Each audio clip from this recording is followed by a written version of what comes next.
And ladies and gentlemen, on the occasion of the 77th Republic Day, a Swiss report has given a reality check for Pakistan, and this is in relation with the Operation Sindoor that was carried out on the 7th of May 2025. A Swiss report has highlighted the specifics of India's assault on Pakistan terror bases during Operation Sindoor. It says that India's air dominance during its 88-hour operation coerced Pakistan into seeking a ceasefire. The report concludes that the Indian Air Force achieved clear operational air superiority by protecting key assets, degrading Pakistan's air defense network with integrated systems and deep precision strikes against the major air bases, and dictating escalation dynamics without even crossing the nuclear thresholds.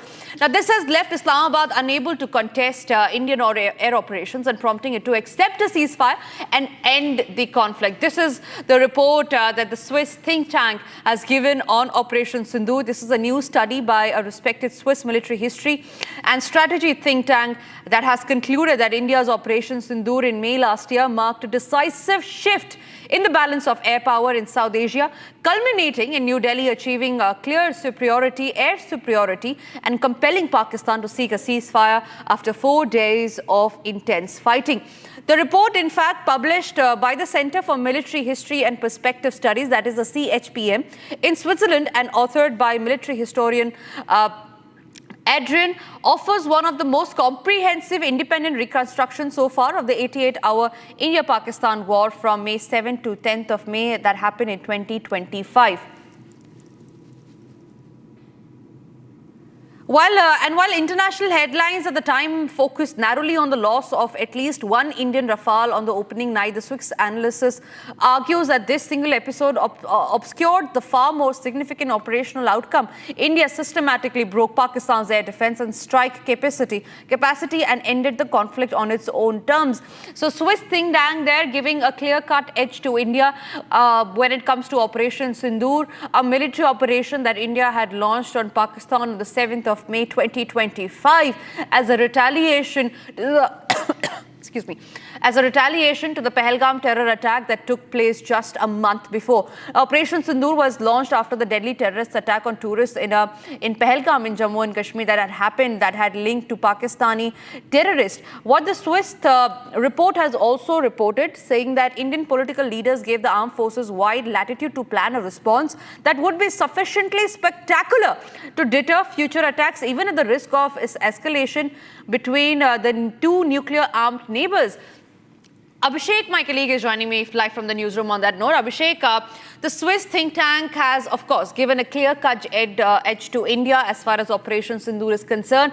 With of the many points that it has labelled, it has also labelled one of the point, and the Prime Minister had also spoken about it in the past, where they said that it was the political leadership here in India that had given an open hand to its armed forces to do whatever they want to do at a time of Operation Sindoor.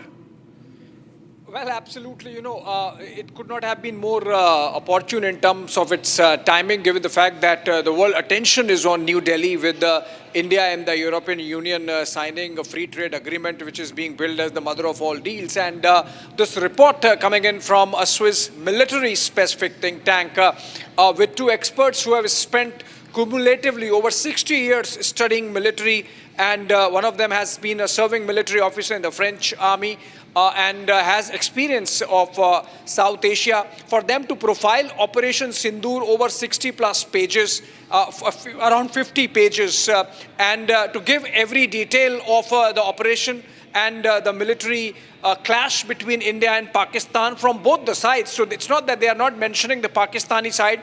They are weighing in the Pakistani claims. They have gone through tremendous amount of data and information available, not just in public domain, but otherwise, for example, by speaking to sources. And then they have come to a conclusion that in terms of military advantage, India not only had complete control of escalation metrics during Operation Sindoor, but then decimated Pakistan decisively. And by the time the operation ended on the 4th day and Pakistan came crying uncle seeking ceasefire, IAF effectively could hit Pakistan wherever it wanted at will. Pakistan's capacity to counter-attack or hit back at us was effectively neutralized. Their bases were sort of taken down in a manner that Pakistan could not have its air force up in the air.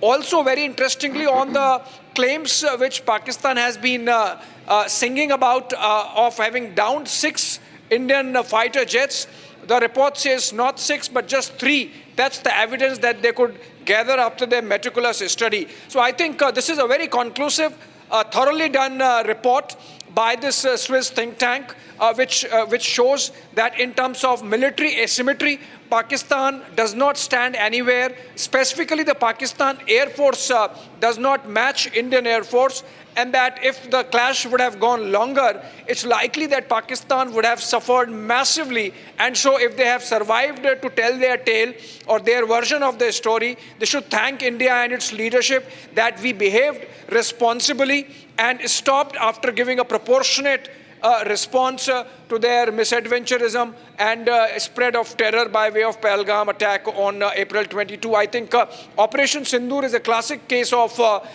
imposing your political will rather with the use of military force and yet behave responsibly in the eyes of the Committee of Nations. Absolutely, Abhishek. Thank you very much for that detailed information on the Swiss tank military report. Also, Arnab is going to be debating this at 8:30 p.m. tonight.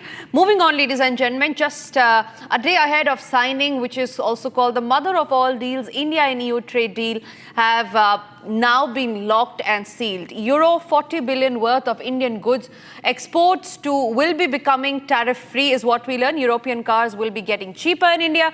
Tariffs will be slashed on by half on expensive Europe-made cars. Mother of all deals will be making cars, wines cheaper for the Indian market, and Indian exports will be getting a booster shot with India-EU free trade deal. So this is the inside scoop that Republic has as far as the mother of all deals between EU and India is concerned, and all eyes will be on that. The key meeting is going to be held tomorrow, but remember, like we are saying, what is good for the Indian markets is that expensive European cars are going to get cheaper, wine is going to get cheaper, and these are few of the inside scoop that we have. Pranav, my colleague, is joining me live from the digital newsroom on that note. Pranav, of course, the big takeaway from the news that we are giving it to our viewers is how European cars are going